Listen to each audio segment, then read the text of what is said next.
नमस्कार, स्वागत है आप सभी का आपके अपने यूट्यूब चैनल एडमिशन क्लासेस में।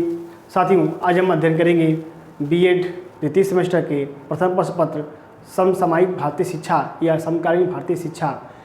इसके अंतर्गत आज हमें अध्ययन करना है इकाई चतुर्थ। ठीक है, हम इकाई 3 तक अध्ययन कर चुके हैं और इकाई 3 में सबसे लास्ट वाला टॉपिक था NIOS। ठीक, NIOS के बाद हमने अध्ययन किया RTE। ठीक, और इसी के साथ आपकी इकाई 3 समाप्त हो जाती है और आज से आपकी इकाई 4 शुरू होती है। इकाई 4 में सबसे पहले हम अध्ययन करेंगे आज NCTE और NCTE के बाद हम अगली क्लास में अध्ययन करेंगे आपका NAC। ठीक है, NAAC। NAC क्या है, कैसे NAC महाविद्यालयों को ग्रेडिंग देता है, विश्वविद्यालयों को ग्रेडिंग देता है, इसी चर्चा हम करेंगे। तो चलिए आज की क्लास में हम जानेंगे NCTE क्या है। NCTE के बारे में मैं आपको बता दूं, NCTE का फुल फॉर्म है national council of teacher education. ठीक है, यानी कि ये अध्यापक शिक्षा के संबंधित है, अध्यापक शिक्षा से संबंधित है। ठीक है, तो क्लास शुरू करने से पहले मैं यही कहूँगा, चैनल जितने लोग नए हो सब्सक्राइब करें चैनल को, क्लास को अन्य अपने प्रशिक्षार्थी भाइयों में शेयर करें तथा हमारे परिवार को और बढ़ाएं, जिससे कि हमें प्रोत्साहित होकर के आप सभी के लिए बहुत ही ऊर्जावान तरीके से वीडियो बना करके आपकी सहायता कर सके। तो चलिए बिना देर किए हम शुरू करेंगे। अब देखिए NCTE के बारे में सबसे पहले मैंने लिखा हुआ है, इसका इतिहास लिखा है, कैसे NCTE की स्थापना होती है, इसकी चर्चा सबसे पहले हम करेंगे। तो देखिए लिखा हुआ है कि 1973 से पूर्व राष्ट्रीय अध्यापक शिक्षा परिषद, ठीक 1973 से पहले की बात है यह। ठीक, 1973 से पहले यह जो आपका NCTE है, यह अध्यापक शिक्षा से संबंधित सभी मामलों में केंद्र तथा राज्य सरकार के लिए सलाहकार निकाय थी, जिसका सचिवालय NCERT के अध्यापक शिक्षा विभाग में स्थित था। कहने का मतलब यह है कि 1973 से पहले जो था वह आपका NCTE जो था, यह अध्यापक शिक्षा से संबंधित जितने भी मामले होते थे केंद्र सरकार के और राज्य सरकार के, इनमें बस वह सलाह देने का कार्य करता था। सिर्फ एक सलाहकार निकाय था, सिर्फ सलाह देने का कार्य करता था 1973 से पहले। ठीक है, आगे देखेंगे हम। उसके बाद क्या हुआ, इसका जो सचिवालय था वह कहाँ पे था, वह NCERT के अध्यापक शिक्षा विभाग में था। ठीक है, इसके बाद है राष्ट्रीय शिक्षा नीति 1986 एवं उसके अधीन कार्य योजना ने अध्यापक शिक्षा प्रणाली में सुधार लाने की दिशा में पहले उपाय के रूप में एक संवैधानिक दर्जे व आवश्यक संसाधनों से युक्त राष्ट्रीय अध्यापक शिक्षा परिषद की कल्पना की गई। देखिए कह रहा है कि राष्ट्रीय शिक्षा नीति 1986 जब अमल में लाई गई, जब इसका निर्माण किया गया और उसके अधीन कार्य योजना जो 1986 की राष्ट्रीय शिक्षा नीति थी, उसके अंतर्गत जो कार्य योजना था, जो सुधार करना था शिक्षा के में, ठीक, उसमें क्या किया गया, उसमें एक चीज़ था अध्यापक शिक्षा की प्रणाली में सुधार, कि अध्यापक सही होगा, अध्यापक जब ट्रेंड होगा, अध्यापक को सही शिक्षा मिलेगी तभी तो वो बच्चों को सही शिक्षा दे सकेगा। तो वही कह रहा है कि अध्यापक शिक्षा की प्रणाली में सुधार लाने की दिशा में क्या किया गया, एक महसूस किया गया कि एक ऐसा निकाय होना चाहिए, एक ऐसा आपका दर्जे, संवैधानिक दर्जे का निकाय हो जो कि सही ढंग से शिक्षा को प्रशिक्षित कर सके, संचालित कर सके, नियंत्रित कर सके, आयोजित कर सके। ठीक, तो वही कह रहा है कि अध्यापक शिक्षा की प्रणाली में सुधार लाने की दिशा में पहले उपाय के रूप में एक संवैधानिक दर्जे व आवश्यक संसाधनों से युक्त राष्ट्रीय अध्यापक शिक्षा परिषद की कल्पना की गई। यानी कि एक कल्पना किया गया कि एक राष्ट्रीय स्तर पर अध्यापक शिक्षा से संबंधित निकाय स्थापित होना चाहिए। दिसंबर 1993 में संसद ने अपना 73वां संशोधन किया और उस 73वें संशोधन में राष्ट्रीय शिक्षक शिक्षा परिषद अधिनियम पारित करके इसे संवैधानिक दर्जा दिया। इसे संवैधानिक दर्जा मतलब कि यही राष्ट्रीय अध्यापक शिक्षा परिषद को क्या किया, संवैधानिक दर्जा मिल गया। अब यह क्या है कि अब यह एक सलाहकार निकाय न बन करके एक स्वतंत्र निकाय हो गई, स्वतंत्र सत्ता हो गई। ठीक है, तो वही कह रहा है कि यह परिषद का निर्माण किया गया। यह परिषद क्या था, संवैधानिक रूप से मान्य था। तो यह परिषद राष्ट्रीय शिक्षक शिक्षा परिषद अधिनियम 1993 में जो पारित हुआ, 73वां संशोधन करके इसके तहत इस परिषद का क्या किया गया, निर्माण किया गया। ठीक है, आगे देखेंगे हम 1995 में इस अधिनियम के अनुसार, यही राष्ट्रीय शिक्षक शिक्षा परिषद अधिनियम के अनुसार इस परिषद का क्या किया गया, पुनर्गठन किया गया, फिर से गठन किया गया और पुनर्गठन करके NCTE यानी कि राष्ट्रीय अध्यापक शिक्षा परिषद एक स्वायत्त संस्था के रूप में 17 अगस्त 1995, यह बहुत ही महत्वपूर्ण डेट है। आपके जो एमएड एंट्रेंस भी अगर आप देंगे तो उसमें पूछ सकता है कि NCTE की स्थापना कब की गई, तो 17 अगस्त 1995 को NCTE एक स्वतंत्र निकाय के रूप में, एक स्वतंत्र सत्ता के रूप में, एक स्वतंत्र स्वायत्त संस्था के रूप में स्थापित किया गया। तो यह था NCTE के स्थापना से संबंधित बात। ठीक, अब हम बात करेंगे इसके संगठनात्मक ढांचे की कि इसका संगठनात्मक ढांचा है कैसा। ठीक है, तो देखिए इस परिषद का जो मुख्यालय है वह कहाँ पे है, वह दिल्ली में है, यानी हेड ऑफिस क्या है, दिल्ली में है। तथा इसके चूँकि हर कार्य तो हेड ऑफिस हो नहीं सकता, मुख्यालय से हो नहीं सकता, तो इसके कार्य को बांटने के लिए, इसके कार्य को हल्का करने के लिए 4 क्षेत्रीय समितियाँ भी हैं। ये 4 क्षेत्रीय समितियाँ 4 अलग अलग दिशाओं में हैं। जैसे पहली क्षेत्रीय समिति जयपुर में है, दूसरी बेंगलोर में है, तीसरी भुवनेश्वर में है और चौथी जो है वह कहाँ है, आपके भोपाल में है। ठीक है, तो इस तरह से ये 4 क्षेत्रीय समितियाँ हैं। ठीक, ये अपने क्षेत्र में अध्यापक शिक्षण प्रशिक्षण संस्थानों को मान्यता देने के लिए कार्य करती हैं।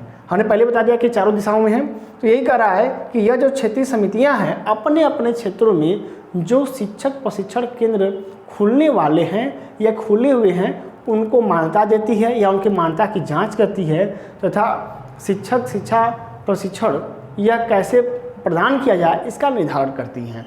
ठीक है, आगे देखेंगे हम NCTE मुख्यालय अध्यक्ष की अध्यक्षता में, जो NCTE का मुख्यालय है दिल्ली में, यह किसके देखरेख में संचालित होता है, तो यह जो है NCTE का जो मुख्यालय है यह इसके अध्यक्ष, जो NCTE के अध्यक्ष हैं उनकी निगरानी में, उनकी अध्यक्षता में, तथा जो इसके क्षेत्रीय समितियां हैं ये 4, ये क्षेत्रीय समितियां क्षेत्रीय निदेशक की अध्यक्षता में कार्य करती हैं। ठीक है, तो मैं चाहूँगा कि आप इसके साथ ले लें, इसके बाद मैं आपको अभी आगे और बताऊँगा कि इसमें कौन कौन से अधिकारी हैं, उनका समय कितना है। ठीक है, ये सभी मैं चीज़ें बताऊँगा। ठीक, तो चलिए इसके साथ ले लीजिए, किनारे हट जाता हूँ।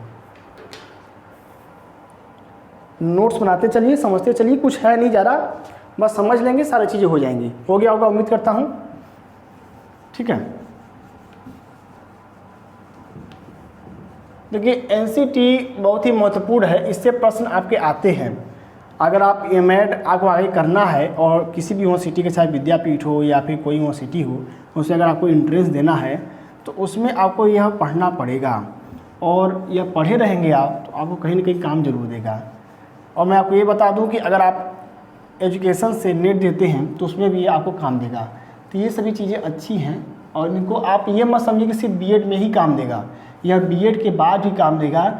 इसलिए मैं कहता हूँ कि नोट्स बनाते चलिए, क्योंकि नोट्स आज नहीं तो कल आपके लिए बहुत ही कारगर साबित होंगे। ठीक है, तो चलिए हम बात कर रहे थे आगे इसमें।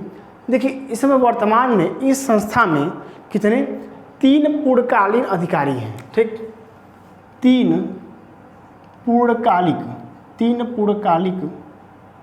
ठीक है, 3 पूर्णकालिक अधिकारी हैं। इन 3 पूर्णकालिक अधिकारी का नाम मैं बात बताता हूँ आपको कौन कौन से। देखिए सबसे पहला, दूसरा और तीसरा।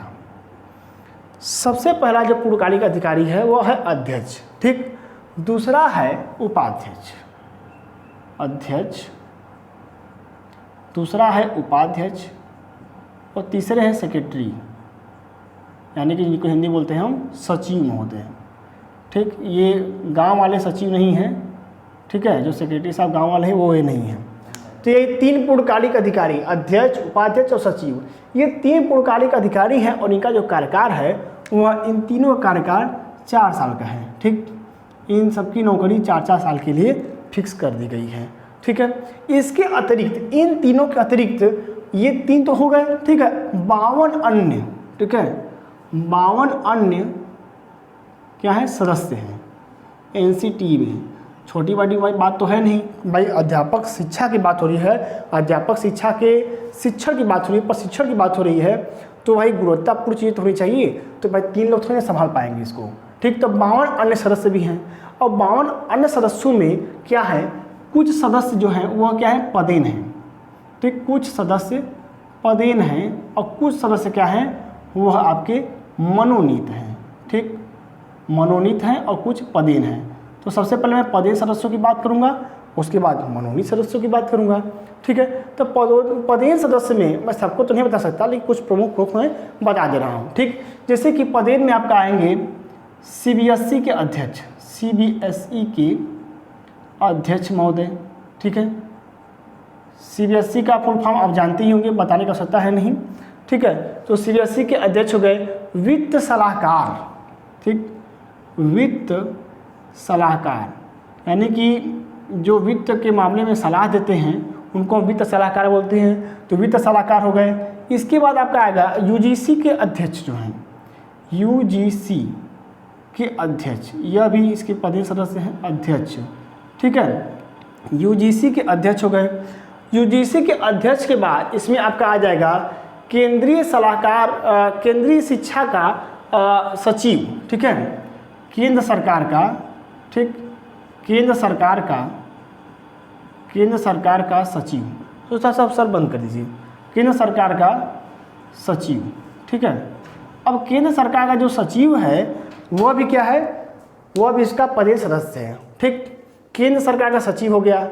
और इसके बाद जो क्षेत्रीय कार्यालय मैंने आपको बताया, ये जो 4 क्षेत्रीय कार्यालय थे 4 दिशाओं में, इनके भी जो अध्यक्ष हैं इनको भी शामिल करेंगे। तो हो गया क्षेत्रीय कार्यालय के अध्यक्ष। ठीक है, ये क्षेत्रीय कार्यालय के जो अध्यक्ष हैं यह भी इसमें क्या है, आपके पदेन सदस्य के अंतर्गत आते हैं। अब हम बात करेंगे मनोनीत सदस्यों की। ठीक, तो 3 संसद के सदस्य हैं। ठीक, मनोनीत में है, पहला है 3 संसद सदस्य। ठीक है, 3 संसद सदस्य क्या हैं, यह मनोनीत हैं। इसके बाद 3 संसद सदस्यों के बाद है आपके प्राथमिक, माध्यमिक और विशिष्ट शिक्षा। ठीक है, प्राथमिक शिक्षा, माध्यमिक शिक्षा या प्रसिद्ध शिक्षा संस्थाओं में जो शिक्षाविद हैं उनको, तो यह क्या होंगे, यह जो होंगे यह भी आपके मिला जुला के 3 लोग यहाँ से भी आएंगे। ठीक है, तो यहाँ पे कर लेंगे कि 3 जो है प्राथमिक, ठीक, प्राथमिक समझ लीजिएगा, माध्यमिक, प्राथमिक माध्यमिक व प्रसिद्ध शिक्षा शास्त्री। ठीक है, प्रसिद्ध शिक्षा संस्था। ठीक है, प्रसिद्ध शिक्षा संस्था से। ठीक, 3 लोग लिए जाएंगे आपके प्राथमिक, माध्यमिक व प्रसिद्ध शिक्षा संस्थाओं से। ठीक है, इसके बाद 9 सदस्य जो हैं वह प्रांतीय सरकारों से लिए जाएंगे। इसके बाद हम लिखेंगे, आगे हमारा है यहाँ पे 9 सदस्य प्रांतीय सरकार से। ठीक, यानी राज्य सरकार से, प्रांतीय सरकार से। इसके बाद जब 9 सदस्य प्रांतीय सरकार से ले लिए जाएंगे, इसके बाद आपके बचते हैं 13 सदस्य जो कि विभिन्न स्तर की शिक्षाओं से लिए जाएंगे। ठीक, 13 सदस्य विभिन्न स्तर की शिक्षा से। ठीक, विभिन्न स्तर की शिक्षा से लिए जाएंगे। इस तरह आपके 52 ये और 3 ये, 52 + 3, ठीक है, मिला के 55 सदस्य होते हैं आपके एनसीटी के संगठनात्मक ढांचे में। ठीक है, लेकिन ये जो मनोनीत सदस्य होते हैं इनका जो कार्यकाल होता है, इनकी अगर हम बात करें तो इनका कार्यकाल 2 साल के लिए होता है। ठीक है, इनका कार्यकाल 2 साल, और जो आपके ये लोग हैं इनका कार्यकाल 4 साल के लिए होता है। ठीक, इनका कार्यकाल 2-2 साल के लिए होता है। तो समझ में आ गया होगा। हम क्या करेंगे, इसके उद्देश्य व कार्य की चर्चा करेंगे। इसकी साथ आप इसका ले लीजिए। ठीक है, चलिए किनारे हट जाता हूँ मैं। हाँ, इसको भी लिख लीजिएगा 55 वाले को। ठीक, हो गया होगा। ठीक है, तो अब इसको इरेज कर लेते हैं। अब बात करेंगे हम कि इसके क्या कार्य हैं। ठीक है, यह किस लिए, किस उद्देश्य से एनसीटी की स्थापना की गई है। ठीक, और यह अंतिम आपकी हेडिंग होगी आज की। ठीक, तो बात करेंगे कार्य, उद्देश्य भी लिख लेंगे, उद्देश्य व कार्य, यानी उद्देश्य व कार्य इसके क्या है। ठीक, उद्देश्य व कार्य। चलिए सबसे पहला है कि शिक्षक शिक्षा के विभिन्न पक्षों के संबंध में, ठीक है, जो शिक्षक जो बनने वाले हैं इनकी जो शिक्षा होती है, ठीक, शिक्षक शिक्षा के विभिन्न पक्षों के संबंध में केंद्र व राज्य सरकार यूजीसी व विश्वविद्यालयों को क्या करना, सुझाव देना, सलाह देना। ठीक है, तो आप इसको नोट करते चलिएगा क्या कि शिक्षक शिक्षा के विभिन्न पक्षों के संबंध में केंद्र सरकार, राज्य सरकार, यूजीसी को एवं विश्वविद्यालय को क्या करना, सलाह देना। ठीक है, तो मैं यहाँ मेन चीज दे रहा हूँ कि केंद्र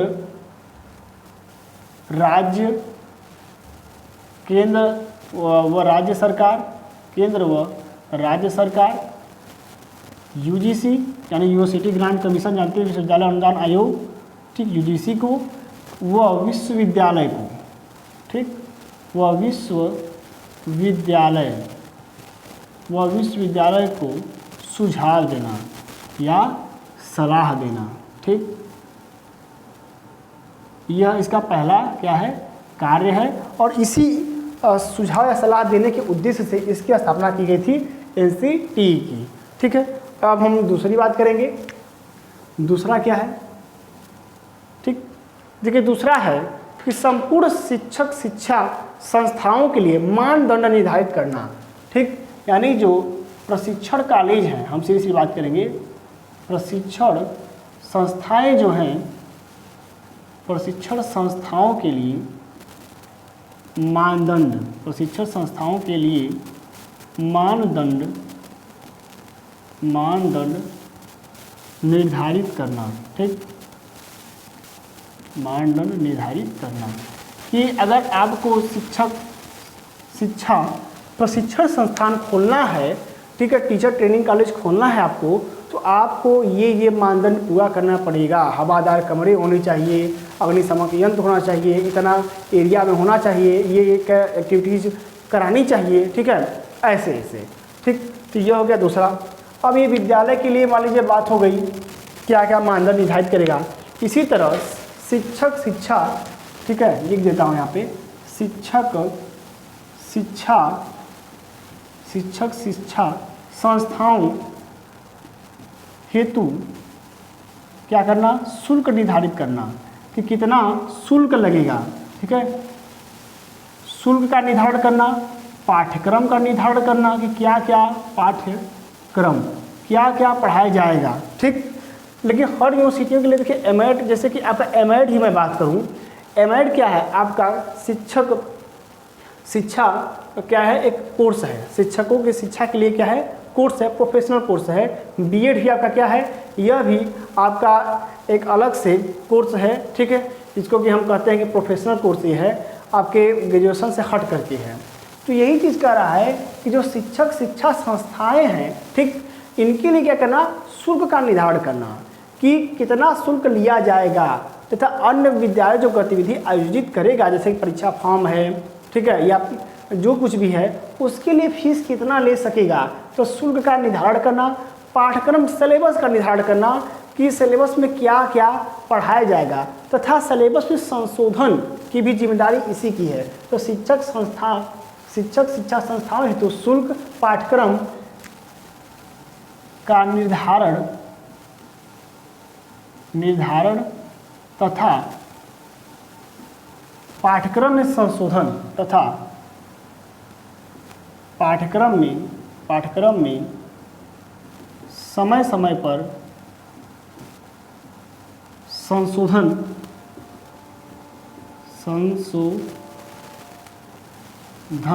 करना। ठीक है, यह भी इसका क्या है, एक उद्देश्य है, कार्य है। ठीक, तो समझ आ रहा होगा आपको कि जब जैसे कि हर समय स्थिति मांग के अनुसार क्या होता है, बदलता आता है। जैसे पहले क्या था, आपका बीएड 1 साल का था, ठीक, फिर बीएड क्या हो गया, अब द्विवर्षीय हो गया। अब आपका बीएड क्या है, 4 साल का होने वाला है कि जो इंटर पास करेगा वह 4 साल में बीएड की डिग्री ले लेगा, जो एमए पास करके आएगा वह 1 साल में ले लेगा, ठीक, जो ग्रेजुएशन पास करके एडमिशन लेगा वह 2 साल में ले लेगा। ऐसी व्यवस्था हो रही है। तो ये जो बदलाव हो रहा है वह एनसीटी को ध्यान में रख करके ही हो रहा है। ठीक है, तो तीसरा ये हो गया। अब हम बात करेंगे चौथा। चौथे नंबर पे हमारा है कि सभी स्तर के शिक्षक शिक्षा प्रशिक्षण हेतु क्या करना, कार्यक्रम निर्धारित करना। ठीक है, तो यहाँ पे कर लेंगे कि सभी स्तर के शिक्षक, सभी स्तर के शिक्षकों हेतु सभी स्तर का मतलब यह है कि प्राथमिक स्तर, माध्यमिक स्तर, उच्च स्तर, तो सभी स्तर के शिक्षकों हेतु समय पर या समय समय पर प्रशिक्षण कार्यक्रम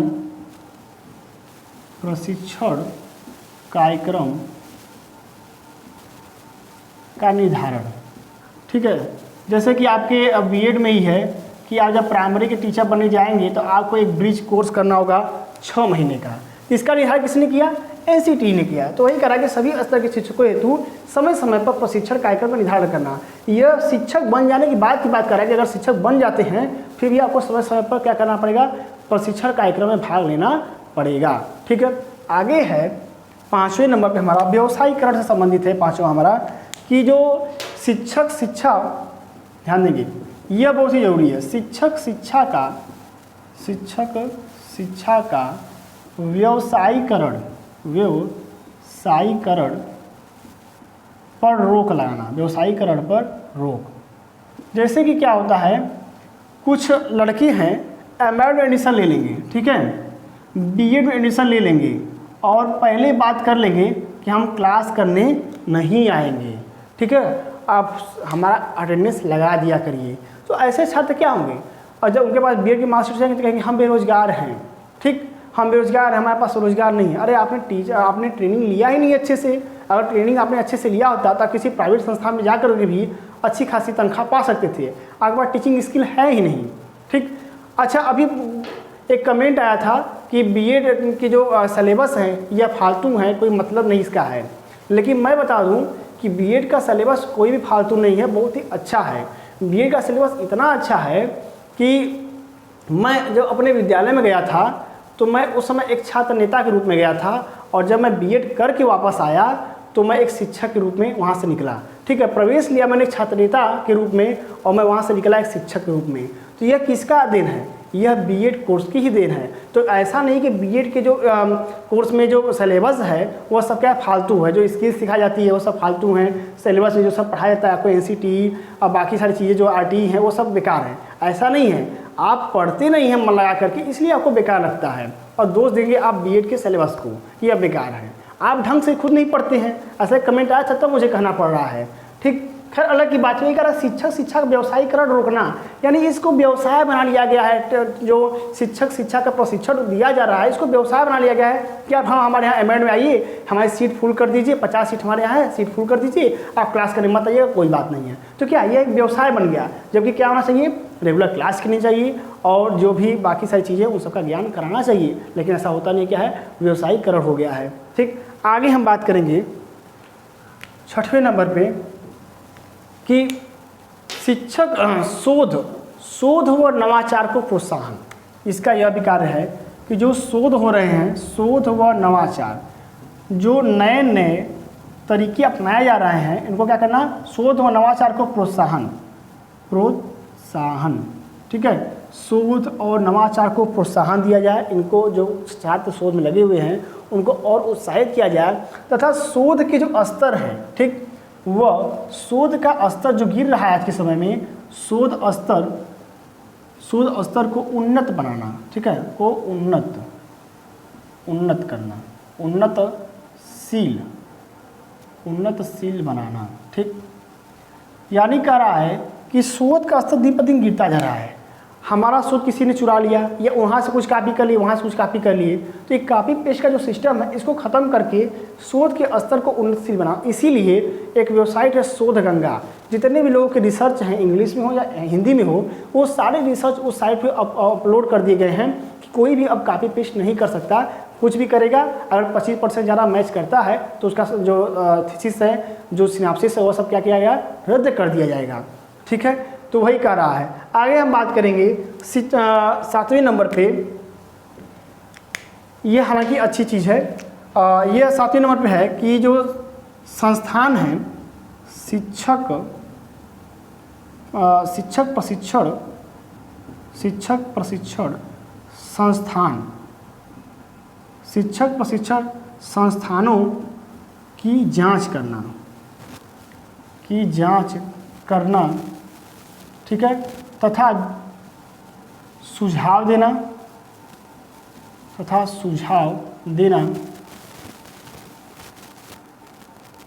इसके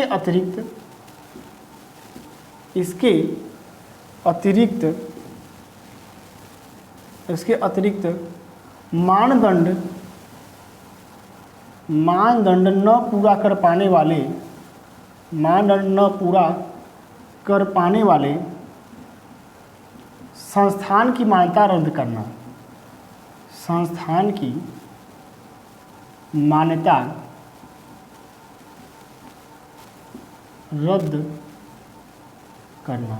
अच्छा, आपने कभी नहीं सुना होगा किसी भी संस्थान की मान्यता रद्द कर दी गई है, ठीक है, मैंने तो कभी नहीं सुना, आपने भले सुना होगा, ठीक है। सब क्या है, सब गांधी जी का खेल है, जहाँ गांधी जी आ गए वहाँ सब चीज़ ओके हो जाता है, फाइल पे सब चीज़ ओके हो जाती है। वही कहा शिक्षक प्रशिक्षण संस्थानों की जांच करना, एनसीटी का इस उद्देश्य की स्थापना की गई थी कि जो टीचर ट्रेनिंग होती है वो क्या हो, वह एक मानकपूर्ण गुणवत्तापूर्ण तरीके से प्रदान की जाए, और इसके लिए जो शिक्षक प्रशिक्षण संस्थान है वह क्या हो, वह मानदंडों को पूरा करके खड़े उतरें, ठीक, तो तब उनको क्या करें, मान्यता मिले। तो यह क्या करता है, आपका मान्यता देने का कार्य करता है। तो वही कह रहा शिक्षक प्रशिक्षण संस्थानों की समय समय पर जांच करना, अगर वे मान लीजिए कुछ चीज़ सही से नहीं कर पा रहे हैं तो उनको सही करने के लिए सुझाव देना, और जो मानदंड को पालन नहीं कर पा रहे हैं उनकी मान्यता रद्द कर देना। हालांकि ऐसा कुछ होता नहीं है, यह सब कागजी कार्रवाई पे होता है कि हाँ सब ओके है, जबकि ज़मीनी स्तर पर हकीकत कुछ और होती है, ठीक है।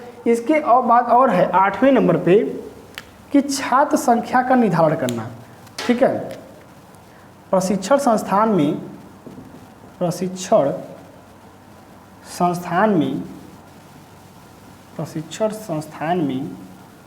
छात्र संख्या निश्चित करना, मतलब कि आपके विद्यालय में इतने छात्र पढ़ेंगे ऐसा निश्चित करना। ऐसा नहीं कि हाँ बस ठूसते जा रहे हैं, ठीक है, भूसा जैसा भरते जा रहे हैं बच्चों को, ऐसा नहीं है। हर विद्यालय के लिए, जैसे कि आप देखे होंगे कि बीएड काउंसलिंग कराते हैं तो इस विद्यालय में 100 सीट है, यहाँ पर 200 सीट है, यहाँ 50 सीट है, ठीक है। तो ऐसे क्या करना, छात्रों की संख्या निश्चित करना कि इस संस्थान में इतने ही छात्र क्या करेंगे, प्रशिक्षण ले सकेंगे। जैसे एमएड में ही है, यहाँ 50 छात्र क्या करेंगे, प्रशिक्षण लेंगे, इस कॉलेज में 50 छात्र लेंगे, यूनिवर्सिटी में 50 छात्र क्या करेंगे, एडमिशन लेंगे, ये प्रशिक्षण प्राप्त करेंगे। तो ऐसे छात्र संख्या निश्चित करना। और 9वां और आखिरी हमारा है कि जो नई शिक्षक प्रशिक्षण संस्था खुल रही हैं, इन नई शिक्षक प्रशिक्षण संस्थाओं क्या करना, आपको मान्यता देने से पूर्व इनकी जांच करना। ये हमारा अंतिम है 9वां, ठीक। क्या करना कि जो नई शिक्षक प्रशिक्षण संस्थाएं खुल रही हैं, क्या कर लेंगे, नई प्रशिक्षण संस्थान को मान्यता देने से पूर्व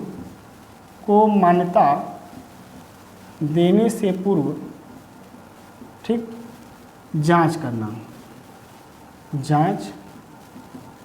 ये भी क्या है, इस सब में पैसा का खेल है। जो पैसा अच्छे से दे दिया, क्योंकि मैं ये नहीं कह रहा कि हर जगह पैसा चलता है, लेकिन कुछ लोग ऐसे हैं जो कि पैसा लेते हैं, तो जहाँ पैसा चल दिया वहाँ सारा चीज़ ओके होता है। मैं बता ना फाइल पे, तो यही चीज़ कि नई शिक्षक प्रशिक्षण संस्थान जो खोलने जा रहे हैं, उनका क्या करना, वहाँ पर जा कर के देखना, जांच करना, और जांच करके तब उनको मान्यता देना। यानी मान्यता देने से पूर्व क्या करना, वहाँ पे निरीक्षण करना उस प्रशिक्षण संस्थान का। यह था आपका एनसीटी का उद्देश्य व कार्य। तो आशा करता हूँ कि आपको यह वीडियो अच्छी लगी होगी। अच्छी लगे तो लाइक करना बिल्कुल मत भूलिए, और अपने अन्य साथियों को शेयर करिए। इसी के साथ मैं आपसे विदा लेता हूँ। धन्यवाद।